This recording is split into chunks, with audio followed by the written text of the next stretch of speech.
Ibu, bapak, saudari, saudara, rekan-rekan muda, dan adik sekalian dimanapun kalian berada, bertemu kembali dengan saya Romo Tino SSCC di dalam catatan pesiarah. Dalam lembaran kehidupan kita, hampir setiap orang mengalami keraguan dan kebimbangan atas keputusan yang sudah kita ambil dan yang sudah kita jalani.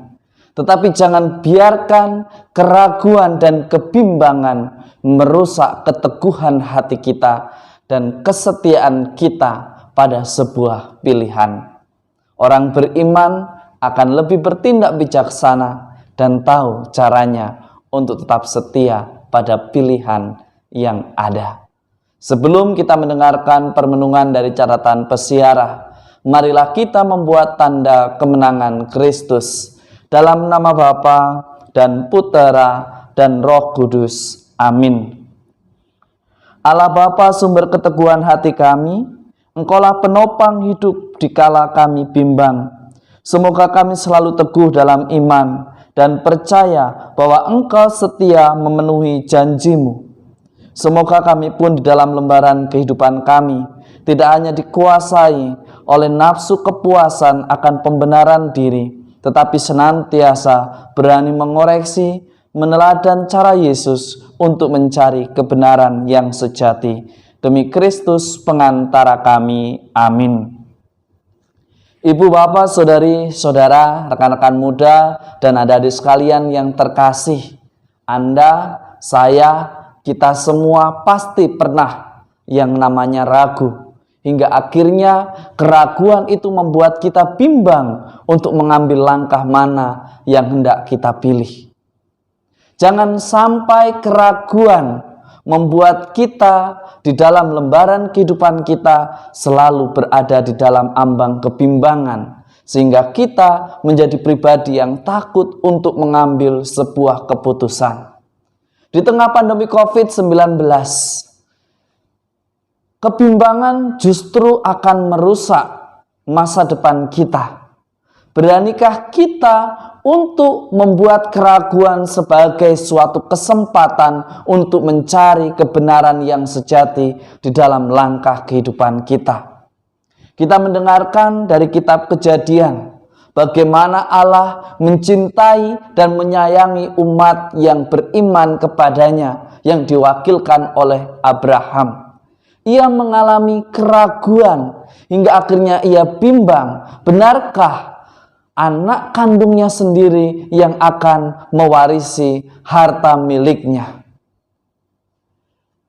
Keraguan dia biarkan tumbuh di dalam hidupnya hingga akhirnya ia bimbang di dalam menentukan langkah. Bahkan ia mulai mempertanyakan, benarkah Allah akan memenuhi janjinya?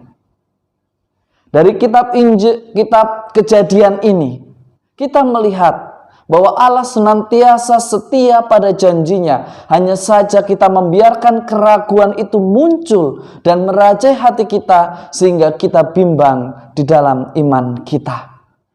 Beranikah kita senantiasa belajar untuk tetap teguh, setia pada pilihan iman kita? Tidak hanya setengah-setengah, tetapi dengan sepenuh hati, dengan keikhlasan. Kita sudah memilih, maka kita tahu konsekuensinya, dan kita pun harus senantiasa belajar setia.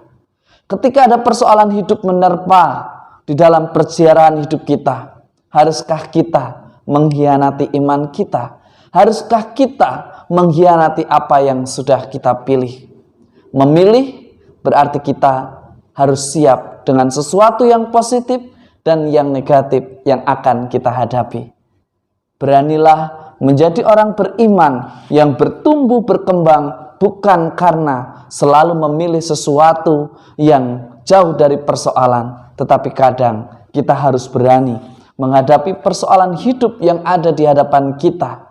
Meskipun ragu, jangan biarkan keraguan itu merusak keputusan kita. Tetapi jadikanlah keraguan itu untuk mencari kebenaran yang sejati.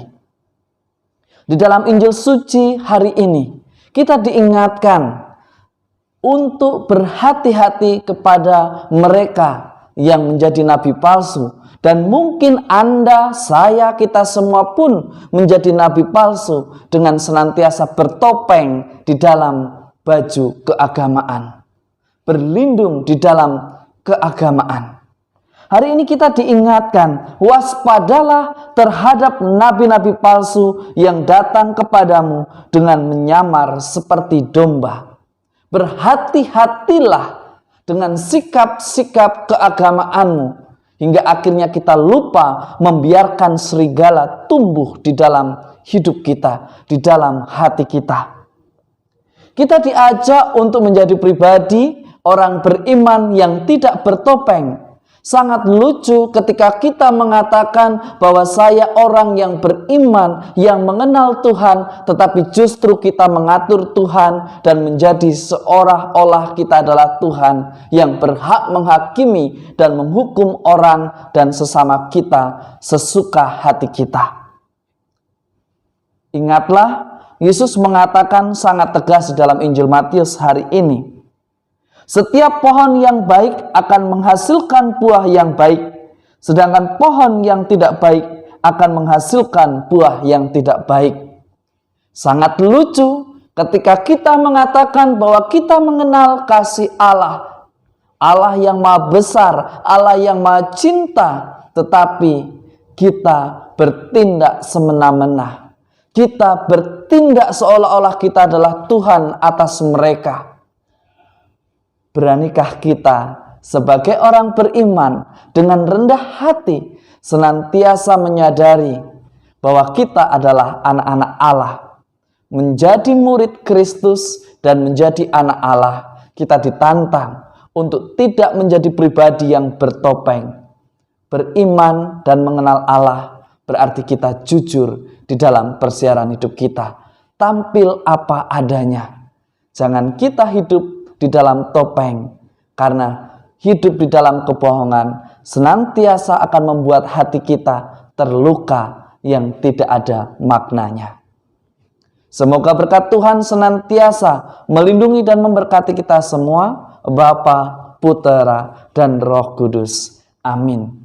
Ibu, Bapak, saudari, saudara, rekan-rekan muda, dan adik-adik sekalian yang terkasih, jangan katakan kita ini orang beriman ketika kita tidak hidup di dalam buah-buah iman itu. Tuhan sudah mencintai kita dan setia pada janjinya. Beranikah kita setia pada panggilan kita sebagai orang beriman, sebagai murid Kristus, sebagai anak Allah yang senantiasa mewartakan kebenaran dan bukan hidup serta tampil di dalam kebohongan. Selamat beraktivitas. Tuhan memberkati. Amin.